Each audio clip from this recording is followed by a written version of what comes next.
Sir আজকে আমি পড়তে আসতে পাবো না। হ্যাঁ, এই কদিন আগে পরীক্ষা, এটা কোনো কথা হলো? কিসের জন্য আসবি না? স্যার চ্যাম্পিয়ন ট্রফি ফাইনালের ম্যাচ আছে, তাই আমি কাল আসতে পাবো না। হ্যাঁ, কালকে ম্যাচ আছে ফাইনাল? ও হ্যাঁ, ভুলে গেছিলাম।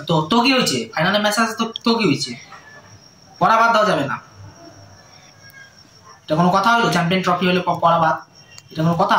স্যার আপনি তো ইন্ডিয়া পাকিস্তানের দিনে দাদুর শরীর খারাপ নাটক করে আসেননি। হ্যাঁ, সেটা তো আমি কি সবার নামে কি এরকম ভাবে বলবো নাকি? তুই বলবি, তো বাবাকে বুঝায় বলবি যে কালকে আমি আসতে পারবো না, কারণ কালকে আমার শরীর খারাপ থাকবে, এরকম ভাবে বুঝায় বলবি, ঠিক শুনবে। আমার কি সব রিলেটিভের নাম করে করে দিলে তো একদিন টপকা যাবে তোরা। রিকোয়েস্ট করে বল, ঠিকই শুনবে। স্যার প্লিজ প্লিজ রিকোয়েস্ট করছি আপনাকে যে আমার বাবাকে বলে দেন না কাল পড়াতে পারবো না। আরে তুই এক কাজ কর, কালকে তুই আমার বাড়িতে আয়, পড়ার নাম করে আমরা এক্সট্রা ক্লাসের নাম করে আমি তো বাবাকে বুঝায় বলে দিব যে আমাদের এক্সট্রা পড়ানো আছে পরীক্ষার সামনে। তো চলে আসবি আমার বাড়িতে, আমরা বসে পুরো মস্তিষ্কে দেখবো দুজন মিলে ইন্ডিয়ার ফাইনাল খেলা।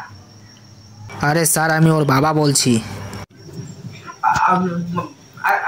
আরে না, মানে বলতেছিলাম পরীক্ষার সামনে না, পরীক্ষা, আরে আরে পরীক্ষার সামনে তো, ওটার জন্য আমি ওকে বলতেছিলাম যে এক্সট্রা ভাবে পড়ানো, মানে আমারও ইচ্ছা আছে যাতে ও টপ ডিভিশনে পাস করে আর কি। হ্যাঁ, বুঝতে পারতেছি।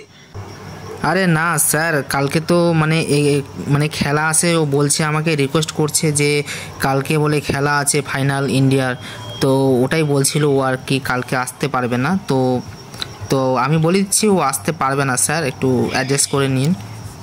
ও হ্যাঁ, আরে এটা বলবেন, আগে বলবেন। ও হ্যাঁ, ঠিক আছে, ধন্যবাদ।